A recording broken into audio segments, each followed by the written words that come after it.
Hello friends, welcome to our IPO invest YouTube channel. और जैसा कि मैंने आप लोगों के साथ शेयर किया था सुबह टेलीग्राम पे कि मैं एक स्विंग ट्रेडिंग स्ट्रेटजी के ऊपर काम कर रहा हूं और वो मैं आप लोगों के साथ शेयर करने वाला हूं। तो उसी के रिलेटेड वीडियो है। तो चलिए समझते हैं इस स्विंग ट्रेडिंग स्ट्रेटजी और सेटअप को और कैसे यूज करेंगे। तो यूज करने से पहले इसमें कुछ रूल्स हैं, उन रूल्स को हम पहले समझ लेते हैं और उसके बाद स्ट्रेटजी के ऊपर चार्ट पे हम लोग देखेंगे। तो इसमें कुछ पार्टिकुलर रूल्स हैं। जो पहला रूल है इसमें, जो हम लोग टाइम फ्रेम यूज करने वाले हैं वो सिर्फ डेली का टाइम फ्रेम यूज करेंगे। जो इसमें इंस्ट्रूमेंट्स जो हम लोग जिस पे हम लोग ट्रेडिंग करेंगे वो सिर्फ निफ्टी 50 के स्टॉक होंगे। इंडिकेटर बेस्ड स्ट्रेटजी है, तो दो इंडिकेटर हम लोग यूज करने वाले हैं इसमें, एक सुपर ट्रेंड और दूसरा पिवट का। इस स्ट्रेटजी को आप कभी भी इंडेक्स के ऊपर यूज़ नहीं करेंगे। मैं चार्ट के ऊपर बताऊंगा कि क्यों नहीं यूज करना है इसको इंडेक्स के ऊपर।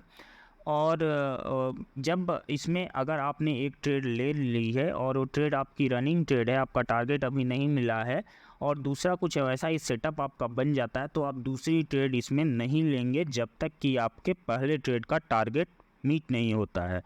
जो टारगेट होगा वो इसमें 1:1.5 या 1:1.2 तक होगा।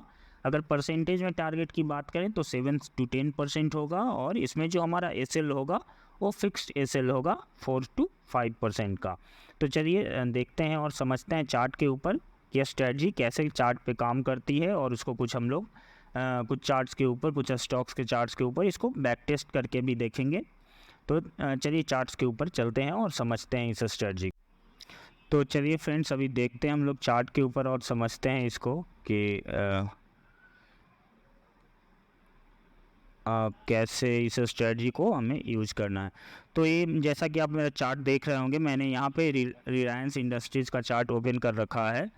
और इसमें जैसा कि मैंने रूल्स में बताया, इसमें हम लोग जो दो इंडिकेटर यूज करने वाले हैं वो एक सुपर ट्रेंड करेंगे। तो यहाँ मेरे फेवरेट में पड़ा हो, मैं इसको यहाँ से यूज कर लेता हूँ। और दूसरा जो हम लोग यूज करने वाले हैं वो पिवट यूज करने वाले हैं। तो पिवट पे आते हैं। पिवट पॉइंट स्टैंडर्ड जो है उसको यूज करेंगे हम लोग। सुपर ट्रेंड के सेटिंग में हम लोग कोई भी छेड़छाड़ नहीं करेंगे। पिवट के सेटिंग से हम लोग कुछ चेंज करने वाले हैं, तो आप इसको ध्यान से देख लीजिए। पिवट में हम लोग टाइप ट्रेडिशनल ही होगा, इसमें कोई चेंज नहीं होगा। यहाँ जो लेबल्स हैं पिवट के, इसमें हम लोग इस सब को ऑफ कर देंगे और अपने पास सिर्फ एक लेबल रखेंगे हम लोग इसमें। इसको सबको ऑफ कर दो। R5 का, R4 भी नहीं, R3 भी नहीं, 2 भी नहीं, सिर्फ R1 हम लोग इसमें रखेंगे, बाकी सबको हम लोग ऑफ कर देंगे। अभी हम लोग चलते हैं और देखते हैं इसको कि अपने रूल्स के हिसाब से तो इसमें एंट्री कैसे लेनी है हमें, उसको आप लोग ध्यान से समझ लीजिए। जो सबसे इस एक तो टाइम फ्रेम आपका डेली का होगा। डेली के टाइम फ्रेम पे यदि कोई कैंडल R1 पे क्लोज कर रही है, जैसे कि आप लोग देखिए यहाँ पे यहाँ जो मुझे इस चार्ट पे जो पहला विजिबल कैंडल दिख रहा है पीछे से, वो 8 मई 2023 का एक कैंडल है जो R1 के ऊपर क्लोज कर रहा है। तो पहला रूल हमारा होना चाहिए कि candle should close above R1, candle R1 के ऊपर क्लोज होनी चाहिए। जो सेकंड रूल है हमारा एंट्री का, वो ये है कि उस समय, जिस समय ये कैंडल R1 के ऊपर क्लोज कर रही हो, उस समय हमारा जो सुपर ट्रेंड है वो बाई सिग्नल देना चाहिए, यानी ग्रीन साइड में होना चाहिए, रेड नहीं होनी चाहिए। मतलब पीछे भी दे सकता है बाई सिग्नल, लेकिन उसी ग्रीन एरिया में होना चाहिए। उसके बाद जो थर्ड है कि यदि इस कैंडल जिसने R1 के ऊपर क्लोज दिया है, यदि इस कैंडल का हाई ब्रेक होता है तो नेक्स्ट कैंडल पे हम लोग अपनी एंट्री बना लेंगे।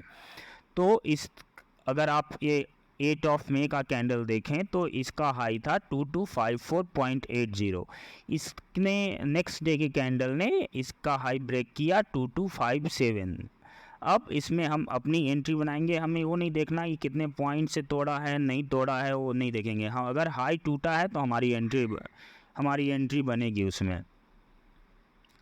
तो चलिए देखते हैं, इसमें हम एक लॉन्ग पोजीशन लेंगे इसमें और इसके ऊपर यहाँ पे अपनी एंट्री रखें। यहाँ पे एंट्री करेंगे और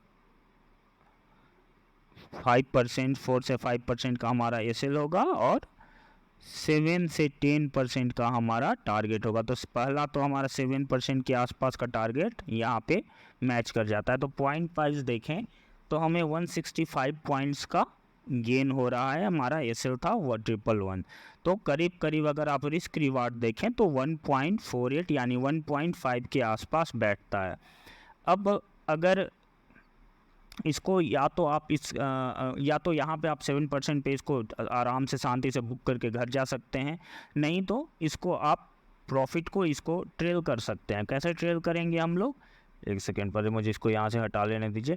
ट्रेल करेंगे, यहाँ मैंने एंट्री बनाई, ये या इसने यहाँ ऊपर 77 का हाई लगाया, उसके बाद रिट्रेस किया। रिट्रेस करने के बाद आप जो लोअर में स्विंग बनेगा यानी इस प्लेस पे जहाँ से रिट्रेसमेंट के बाद दूसरी ग्रीन कैंडल बननी शुरू हुई है, यहाँ पे हर रिट्रेसमेंट पे हम लोग उसको ट्रेल करते जाएंगे, यानी अपना स्टॉप लॉस यहाँ डालेंगे।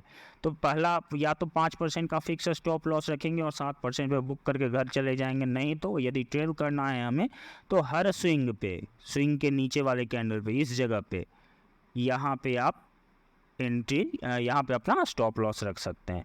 ऊपर गया, रिट्रेस किया, यहाँ पे हमारा अपना एक एसएल हम अपना प्लेस कर देंगे। फिर यहाँ से ऊपर गया, फिर वापस रिट्रेस करके यहाँ तक आया तो हम अपना एसएल यहाँ प्रेस कर देंगे। फिर ऊपर गया, फिर अपना एसएल इस स्विंग के नीचे ट्रेड रख देंगे। थोड़ा सा सेफ्टी रख के चलिएगा कि हमारा एसएल कट ना जाए टारगेट मिलने से पहले। फिर यहाँ ऊपर गया, फिर एसएल स्विंग यहाँ बनाया, फिर अपना एसएल यहाँ रख लेंगे। फिर ऊपर गया, फिर एसएल, तो फाइनली हम इसमें यहाँ तक 25-30 के ऊपर ले सकते थे।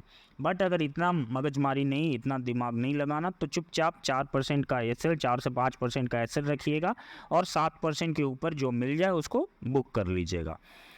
इसमें आपको ट्रेड कम मिलेंगे, जैसा कि मैंने बताया आपको कि आपको एक ही ट्रेड लेना है यदि पार्टिकुलर स्टॉक में। जैसे ये देखिए, इसमें R1 इसने यहाँ पे भी क्रॉस किया, उसके बाद कुछ दिनों के बाद फिर इसने R1 क्रॉस किया, लेकिन हमारा जैसा मैंने बताया आप लोगों की पीछे से हमारा एक ट्रेड चल रहा है, तो कोई दूसरी एंट्री तब तक नहीं लेंगे जब तक कि हमारा एक बार टारगेट नहीं मीट कर जाता है। टारगेट मिल जाएगा, उसके बाद ही उस पार्टिकुलर स्टॉक में हम कोई दूसरी एंट्री बनाएंगे।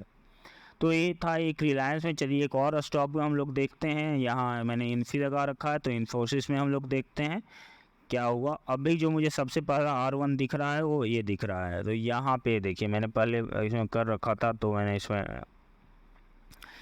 अभी ये देखिए यहाँ पे अपना मैंने इसमें 5% का यहाँ एसएल है हमारा, और इसको हटा देता हूँ, ठीक से समझा देता हूँ आपको।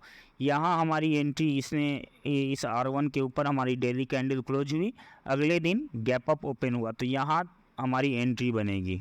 अगली लॉन्ग पोजीशन एक लेते हैं हम लोग और यहाँ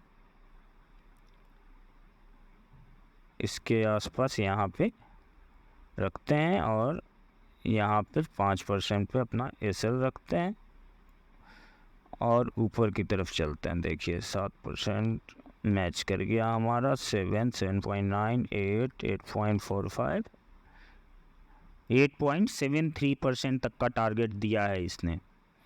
तो टोटल 120 पॉइंट हमें अगर पॉइंट वाइज देखें तो 120 पॉइंट मिले, और 1 पॉइंट रिस्क रिवार्ड अगर वैसे देखते हैं तो 1:1.6 का इस रिस्क रिवार्ड रेशियो मिल रहा है। तो इसमें भी सेम हमने हमारी एंट्री यहाँ R1 के ऊपर कैंडल ने क्लोज की, अगले दिन कैंडल ने ओपन किया। अब जैसे गैप अप में है कि गैप अप में ऊपर गैप अप ऊपर हो गया, हमें कुछ नहीं देखना। अगर बहुत ज़्यादा कोई 200-300 पॉइंट का गैप अप हो गया तब उसमें फिर हम लोग सोचेंगे कि इतना ज़्यादा, लेकिन ये स्टॉक्स है, कोई इंडेक्स तो है नहीं कि 200-300 पॉइंट का गैप अप हो जाएगा। तो अगर 40-50 पॉइंट 60 पॉइंट के ऊपर का गैप अप हो गया तो फिर उसमें हम लोग उस दिन एंट्री नहीं लेंगे। लेकिन थोड़ा कंट्रोल्ड गैप अप है, 20 point, 15 point, 30 point, 30 point, 40 point का गैप अप है, एंटर कर जाएंगे हम लोग, एंट्री करेंगे और अपने 7% का बेट करेंगे। 7% के ऊपर जो मिल जाएगा हम लोग अपना बुक करेंगे और 5% का एसएल रखेंगे। या तो 5% देंगे मार्केट को, या तो उससे 7% लेके जाएंगे। बहुत शांति सुकून की स्ट्रेटजी है। जिनको जो ऑफिस गोइंग पर्सन्स हैं वो इसको प्रॉपरली यूज कर सकते हैं। सुबह में सिर्फ देखना है, टारगेट डाल के छोड़ देना है, फिर अगले दिन सुबह में देखना है, टारगेट डाल के छोड़ देना है, टारगेट ऐसे डाल के आपको छोड़ देना है इसमें। और स्टॉक्स है तो आप दोनों डाल सकते हैं, टारगेट भी डाल सकते हैं और एसएल भी डाल सकते हैं। तो दोनों डाल के छोड़ दीजिए। शाम में 3 बजे तक या तो आपका टारगेट में हिट करेगा, नहीं तो एसएल हिट करेगा, नहीं तो फिर अगले दिन सुबह 9 बजे यही कीजिए। तो ईजी जो ऑफिस गोइंग पीपल हैं, जो शांति सुकून से ट्रेडिंग करना चाहते हैं, उसके लिए ये है। दूसरी बात इसमें ये है कि स्विंग है तो ऐसा नहीं कि हर दूसरे तीसरे दिन आपको टारगेट मिल जाएगा। हो सकता है कि 5 दिन ले ले, हो सकता है 1 हफ्ते ले ले। तो आपको करना अभी क्या करना है कि जो निफ्टी 50 के सारे स्टॉक्स हैं उसमें आप इसको एक बार कम से कम बैक टेस्ट करके देखिए, कम से कम 30-40 बैक टेस्ट देखिए। उसके बाद आप इसमें एंट्री लेना शुरू कीजिए, क्योंकि बैक टेस्ट पे अगर आपका एक बार कॉन्फिडेंस आ जाएगा कि हाँ काम कर रहा है, स्ट्रेटजी वर्क करती है, तो आपका कॉन्फिडेंस बनेगा। उससे क्या होगा कि उससे आपको होल्ड करने का पावर मिलेगा इसको, कि आप इसको लंबे समय तक 4 दिन 5 दिन 6 दिन 7 दिन तक होल्ड कर सकते हैं। तो ऐसा आपको अभी आप इसको बैक टेस्ट करके देखिए। और बैक टेस्ट करने में कोई प्रॉब्लम आए, कोई कन्फ्यूजन हो, कोई क्वेरी हो, तो आप मुझे टेलीग्राम पे या मुझे आप यूट्यूब के इस वीडियो के कमेंट सेक्शन में आप मुझे बता दीजिए। मैं वहाँ आपको आपकी क्वेरी, जो भी आपकी क्वेरी हो मुझे बताइए, मैं उसका रिप्लाई करूँगा। So this was all. I hope कि आप लोग समझ गए होंगे कि हमें कैसे एंट्री लेनी है, हमारा क्या एग्जिट होगा। So this was all. कोई क्वेरी हो अगर तो आप मुझे ज़रूर कमेंट सेक्शन में बताइए। वीडियो अच्छी लगी हो तो वीडियो को लाइक कीजिए और बताइए मुझे अगर कोई क्वेरी को हो, और कोई वीडियो को लाइक कीजिए और वीडियो को शेयर कीजिए। और अगर अभी तक आपने चैनल को सब्सक्राइब नहीं किया मेरे 2-3 बार कहने के बाद भी, तो प्लीज़ चैनल को सब्सक्राइब कर लीजिए। Thank you, bye bye.